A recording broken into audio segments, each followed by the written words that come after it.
বাংলাদেশের বেশিরভাগ মানুষ দিনটাকে আংশিকভাবে গ্রহণ করে, কেউ ব্যক্তি জীবনে গ্রহণ করে কিন্তু অর্থনীতির মধ্যে গ্রহণ করতে চায় না, কেউ অর্থনীতির মধ্যে গ্রহণ করে রাজনীতির মধ্যে গ্রহণ করতে চায় না, কেউ দেখা যায় নামাজ রোজা হজ জাকাত সবই করে, আবার সুদও খায়, মদও খায়, ঘুষও খায়, দুর্নীতিও করে, আবার মানুষের ক্রস ফায়ারও দেয়, গুমও করে, তাই না? আর বাংলাদেশের মানুষের সমস্যাটা অন্য, এখানে কিন্তু ন্যারেটিভটা অন্য একটা বিষয়। এখানে কিন্তু বিষয়টা এমন না যে একবার লা ইলাহা ইল্লাল্লাহ মুহাম্মাদুর রাসূলুল্লাহ পড়েছে মানে সে একদম আবু বকর হয়ে গেছে, নাউজুবিল্লাহ। ব্যাপারটা কিন্তু এমন না। এখানে বহু মানুষ লা ইলাহা ইল্লাল্লাহ মুহাম্মাদুর রাসূলুল্লাহ পড়ার পরেও আব্দুল্লাহ বিন উবাইয়ের অনুসারী হয়ে বসে আছে।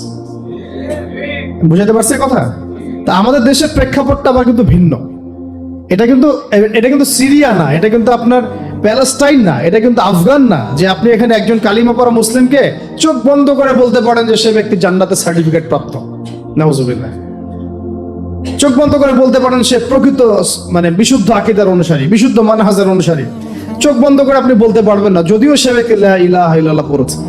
বাংলাদেশের সমস্যাটা ডিফারেন্ট, কারণ এখানে দর্শনগত আদর্শগত কিছু প্রবলেম আছে। তার মধ্যে একটা প্রবলেম হচ্ছে সেকুলারিজম। বহু মুসলমান কালিমা পড়েও সেকুলার হয়ে বসে আছে। অনেকে মুসলিম নাম হয়ে সাতেম হয়ে বসে আছে। অনেকে মুসলিম নামধারী তারা দেখা যায় সুদখোর হয়ে বসে আছে। অনেকে মুসলিম নামধারী তাগুত হয়ে বসে আছে। কে বসে আছে? তাগুত হয়ে বসে আছে। বহু মুসলিম নামধারী কখন যে মুরতাদ হয়ে গেছে নিজেই জানে না, কখন যে মুরতাদ হয়ে গেছে সে নিজেই জানে না। তো বাংলাদেশের এই ন্যারেটিভের সমস্যাটা কিন্তু অন্যরকম। এখানে আপনি কালিমা পড়া কোনো মুসলমানকে চোখ বন্ধ করে বলতে পারতেছেন না যে একেবারে পাক্কা মুসলমান। তাই এখানে আমাদের দাওয়াতটাকে আবার অন্যভাবে পেশ করতে হবে, যে এখানে লা ইলাহা ইল্লাল্লাহ মুহাম্মাদুর রাসূলুল্লাহ এর পরিপূর্ণ এবং বিশুদ্ধ দাওয়াতটাকে আরো বেশি বেগবান করতে হবে। এরপরে সমাজ আলাদা হয়ে যাবে কাফেরদের শিবিরে, মুনাফিকদের শিবিরে, মুসলিমদের শিবিরে। তখন আপনি যে তাওহীদপন্থী খাঁটি মানুষদেরকে পাবেন, এরাই ইনশাআল্লাহ সেই ব্যক্তি যাদের দ্বারা আল্লাহ পাক আল্লাহর জমিনে দিন কায়েম করাবেন ইনশাআল্লাহ। বুঝতে পারছি কথা কি? এখানে কিন্তু একটু ডিফারেন্ট একটা ইস্যু আছে, এটা অনেকে আমরা বুঝি না। আমরা মনে করি যে ওই ভাই তো নামাজ পড়ে, সমস্যা কোথায়? ওই ভাই তো দেখি আমার সাথে মিছিল করলো, সমস্যা কোথায়? সমস্যা অন্য জায়গায়। সমস্যা হচ্ছে আকীদাগত সমস্যা, মানহাজগত সমস্যা এবং দিন কায়েমের পথ পদ্ধতি নিয়ে সমস্যা। সমস্যা হচ্ছে ইসলামকে পূর্ণাঙ্গ হিসেবে সে গ্রহণ করছে নাকি আংশিক হিসেবে গ্রহণ করে, এটা নিয়ে সমস্যা। সমস্যা হচ্ছে সে কি মুসলিম হয়েও সেকুলার, মুসলিম হয়েও ডেমোক্রেটিক, মুসলিম হয়ে কি কমিউনিস্ট, মুসলিম হয়ে কি ন্যাশনালিস্ট, এইগুলো নিয়ে সমস্যা। তা আমাদেরকে একদম পাক্কা মুসলমান হইতে হবে আগে। মানে আমাদের সামনে আছে আল কোরআন, আমাদের সামনে আছে নবীর সুন্নাহ, আমাদের সামনে আছে রাসূলুল্লাহ সাল্লাল্লাহু আলাইহি ওয়াসাল্লামের সিরাত এবং সাহাবীদের উসওয়া এবং মানহাজ। এর বাইরে আমরা কিছু নিচ্ছি না ইনশাআল্লাহ। এর সাথে যা মিলবে তা নিব, যা মিলবে না তা নিব না, খালাস। এর সাথে যা মিলবে তা নিব, যা মিলবে না নিব তো নাই, ছুটে ডাস্টবিনে ফেলে দিব। এই হলো একটা সমস্যা। তো আমাদেরকে এইভাবে দাওয়াতটাকে বেগবান করতে হবে। প্রকৃত ইসলামের পূর্ণাঙ্গ দাওয়াত, দুটো শব্দ শুনে যান, প্রকৃত ইসলামের পূর্ণাঙ্গ দাওয়াত, এইটাকে বেগবান করতে হবে। আল্লাহ পাক তৌফিক দান করেন। এবং ইনশাআল্লাহ এই দাওয়াত যখন বেগবান হবে তখন বহু হামজা এবং ওমর ইসলামে দীক্ষিত তো হবেই, পাশাপাশি সাহাবীদের মতো আমাদের উপর নির্যাতন নিপীড়নও আসবে। কথা বুঝতে পারছেন? এটাও সিরাত থেকে শিখলাম যে সাহাবায়ে কেরাম যখন প্রকাশ্যে দাওয়াত দেওয়া শুরু করেছেন তখন তো ইসলাম নিয়ে এত মতভেদ নাই আছে। তখন তো ইসলাম নিয়ে, ইসলাম বলতে কেউ মুরজি আকীদা বুঝতেছে না, খারিজি আকীদা বুঝতেছে না, শিয়াইজম বুঝতেছে না। ওখানে তো মুতাজিলা ফিরকা নাই, ওখানে তো কাদিয়ানির ফিতনা নাই, ওখানে তো ইসলামী মুসলিমের ফিতনা নাই, ওখানে তো গণতন্ত্র নাই, ওখানে তো ডেমোক্রেসি, আপনার সেকুলারিজম নাই, কমিউনিজম নাই, জাতীয়তাবাদ নাই। আছে এগুলা? মক্কায় কি এগুলো ছিল? মক্কায় আবু জেহেলদের আইয়ামে জাহিলিয়াত ছিল, আবু জেহেলদের জাহালাত ছিল, কিন্তু এই যুগের আবু জেহেলদের জাহালাত মক্কায় ছিল না। বুঝতে পারেন না কথাটা? মক্কায় অরিজিনাল আবু জেহেলদের জাহালাত ছিল, কিন্তু বর্তমান সময়কার আধুনিক আবু জেহেলদের জাহালাত মক্কায় ছিল না। এই জন্য এগুলো আমাদেরকে ফেস করতে হচ্ছে। এগুলো কাদেরকে ফেস করতে হচ্ছে? আমাদেরকে ফেস করতে হচ্ছে। এটাই হচ্ছে আমাদের পরীক্ষা। সবাইকে আল্লাহ পাক পরীক্ষা নেবেন, যার যার সময় সেভাবে পরীক্ষা নেবেন। আল্লাহ পাক আমাদেরকে যেন পরীক্ষায় পাশ করার তৌফিক দান করে। এই দাওয়াতটা যখন বেগবান হয়েছে তখন কিন্তু ওই যে উতবা, সাইবা, আবু জাহেল, আবু লাহাব একদম সাহাবীদের উপর নির্মম নির্যাতন শুরু করেছে। প্রথমেই কি সাহাবীরা অস্ত্র হাতে নিয়েছিলেন? উত্তর হচ্ছে না। প্রথমে সাহাবায়ে কেরাম মুখ দিয়ে প্রতিবাদ করেছেন, কখনো কখনো কথা দিয়ে প্রতিবাদ করেছেন, কখনো কখনো মানে গোত্রীয় সাপোর্ট দিয়ে প্রতিবাদ করেছেন, কখনো কখনো আপনার ধৈর্য ধরেছেন, মার খেয়েছেন, গালি খেয়েছেন, কখনো বা প্রয়োজনে হিজরতও করেছেন। কি করেছেন? প্রয়োজনে হিজরতও করেছেন। আবিসিনিয়াতে হিজরত হয়েছে, কখনো মদিনায় হিজরত হয়েছে, এমনকি আমাদের নবীজি নিজেও তায়েফে গিয়েছেন হিজরতের উদ্দেশ্যে। আবার তায়েফবাসী যখন সাহায্য করে নাই, নবী সাল্লাল্লাহু আলাইহি ওয়াসাল্লাম পরের বছর এসে কোথায় গিয়েছেন? মদিনায় হিজরত করেছেন। কেন মদিনায় হিজরত করেছেন? কারণ মদিনায় আল্লাহ রাব্বুল আলামিন তরুণ কিছু সাহাবীকে তৈরি করে দিয়েছিলেন, আলহামদুলিল্লাহ, আনসার এবং মুহাজিরদের মধ্য থেকে। তখন যখন মদিনায় হিজরতের পরিবেশ সৃষ্টি হয়েছে, তখনই সাহাবীদেরকে নিয়ে নবী সাল্লাল্লাহু আলাইহি ওয়াসাল্লাম মদিনায় হিজরত করেছেন। তো দিনের ইকামতের ক্ষেত্রে যদি হিজরতের প্রশ্ন আসে, সেইটাও আমাদের মাথায় রাখতে হবে, সেটা মাথায় রাখতে হবে। যদি দেখা যায় বাংলার জমিনে কাজ করতে করতে করতে করতে কিচ্ছুই করতে পারতেছেন না আপনারা, ঘুরে ফিরে সেই রাম আর সেই বাম, সেই প্রগতিশীল, সেই সুশীল, সেই এক বোতলের মদ আরেক বোতলে, আরেক বোতলের মদ আরেক বোতলে, সেই ঘুরে ফিরে তাগুত, সেই কাফের, সেই মোর্তা, তখন কি করবেন? তখন আপনি কি করবেন? তো তখন দেখলেন যে আচ্ছা, এর চাইতে না হয় ওই জায়গাটা অনেক বেশি সেফ অ্যান্ড সাউন্ড এবং সিকিউর, যেখানে আমি পূর্ণাঙ্গ স্বাধীনভাবে দিন পালন করতে পারবো, তো ওইটা বেটার চয়েস। ওইটা হবে কি একটা বেটার চয়েস। কিন্তু আমরা যেটা বলি যে আমরা ততক্ষণ পর্যন্ত লড়বো যতক্ষণ পর্যন্ত না এই জমিনে দিন কায়েম করছি। কারণ অন্য জায়গায় যে ভাইরা আছেন, সেই ভাইরা তাদের মতো করে কাজ করে যাচ্ছেন। তাদের কিন্তু আমাদেরকে প্রয়োজন নাই, তাদের কিন্তু আমাদেরকে প্রয়োজন আসলে নাই। তারা কিন্তু তাদের জায়গায় ঠিকই কাজ করছেন। আমাদের নিজেদেরই প্রয়োজন নিজেদেরকে। আমরাই এখন ঐক্যবদ্ধ হতে পারি নাই, এক প্ল্যাটফর্মে আসতে পারি নাই, সত্য মিথ্যা স্পষ্টই করতে পারি নাই। আমরা এখন পর্যন্ত হক বাতিলের সাথে এই লড়াইয়ে আমরা এখনো সামনের কাতারে আসতেই পারি নাই। নিজের অবস্থান স্পষ্ট করতে পারি নাই, নিজের আকীদা স্পষ্ট করতে পারি নাই, আমাদের মানহাজ স্পষ্ট করতে পারি নাই, দিন কায়েমের রূপরেখা স্পষ্ট করতে পারি নাই। আমরা কি চাই সেটাই জনগণকে বোঝাতে পারি নাই কেউ। তো যারা কাজ করা তারা তো করছে। ফিলিস্তিনে একজন ভাই যদি শহীদ হন, তিনি তো সবচেয়ে বড় সফল, তিনি চলে গেছেন জান্নাতে ইনশাআল্লাহ। আফগানে যদি কোনো ভাই আমেরিকান বুলেটে শহীদ হন, তিনি তো জান্নাতে চলে গেছেন ইনশাআল্লাহ। সিরিয়াতে কোনো বোন যদি নির্যাতিতও হয়, তারপরে ইনশাআল্লাহ তার জন্য আল্লাহ পাক জান্নাতে মাকাম রাখবেন ইনশাআল্লাহ।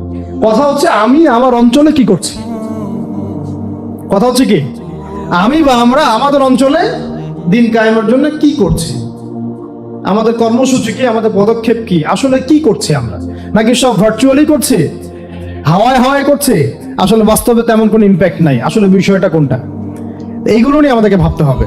আল্লাহ পাক আমাদের সবাইকে সিরাতের আলোকে আমাদের জমিনে কাজ করার তৌফিক দান করেন। কথা হচ্ছে আমরা সিচুয়েশন বুঝে, অবস্থা বুঝে পদক্ষেপ নিব ইনশাআল্লাহ।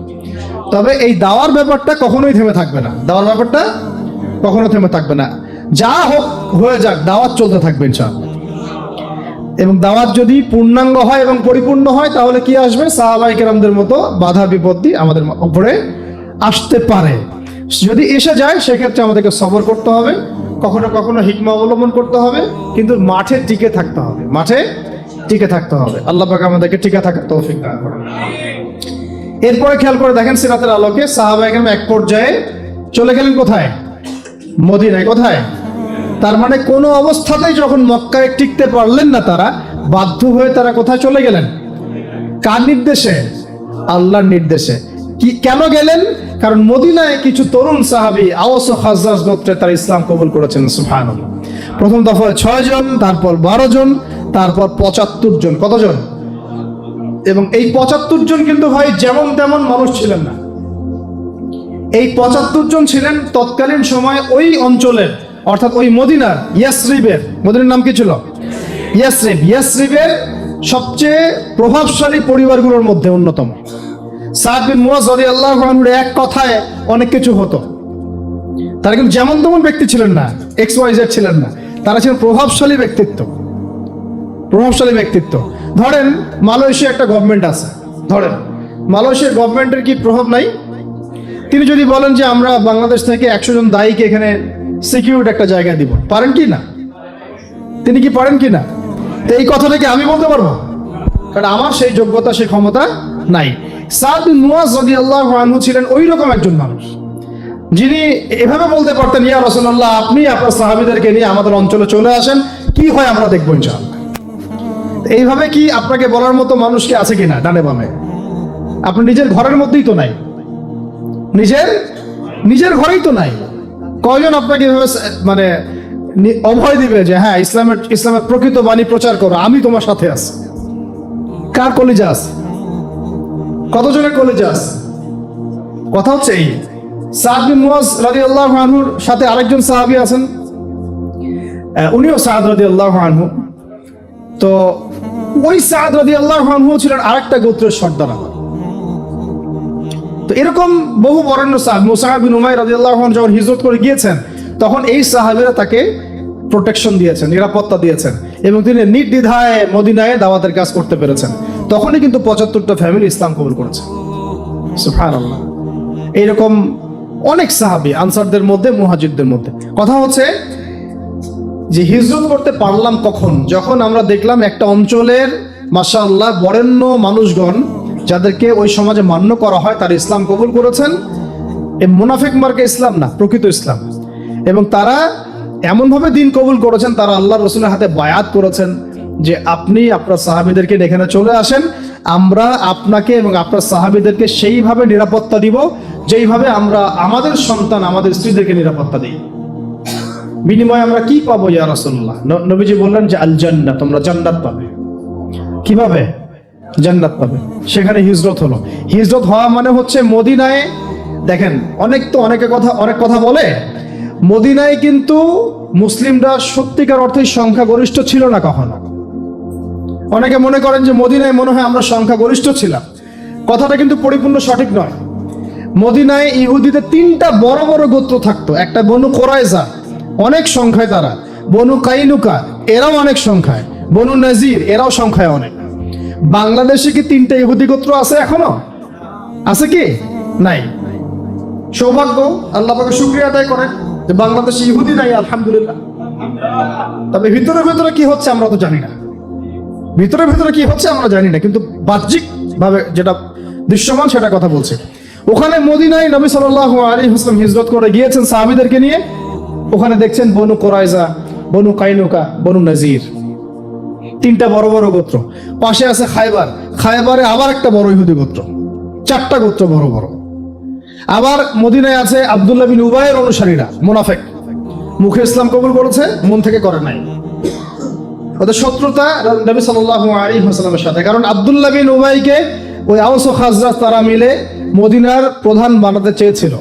নবী সাল্লাল্লাহু আলাইহি ওয়াসাল্লাম যখন সেখানে হিজরত করে গিয়েছেন, তখন তিনি হয়ে গেছেন অল ইন অল, একচ্ছত্র অধিকারী। এই কারণে তার হিংসা, এই জ্বালান থেকে সে মুখে ইসলাম কবুল করলেও মন থেকে কখনো ইসলাম কবুল করে নাই। সে একা ছিল না, তার অনুসারী ছিল। ঠিক আমাদের সমাজের মুনাফিকরা কি একা না অনুসারী আছে? তাহলে দেখেন মদিনার অবস্থা দেখেন, ওখানে ইহুদিরাও ছিল, মুনাফিকরাও ছিল, আবার কিছু পৌত্তলিকও ছিল। এরকম একটা অবস্থায় শুধু 2টা কম, আওস এবং খাজরাজ, তারা ইসলাম কবুল করেছিলেন। ব্যাস, আমাদের আর কিচ্ছু দরকার হয় নাই। এই বায়াতে নবী সাল্লাল্লাহু আলাইহি ওয়াসাল্লাম হয়ে গেলেন মদিনার অঘোষিত এবং ঘোষণা ছাড়াই তিনি রাষ্ট্রপ্রধান। সুবহানাল্লাহ।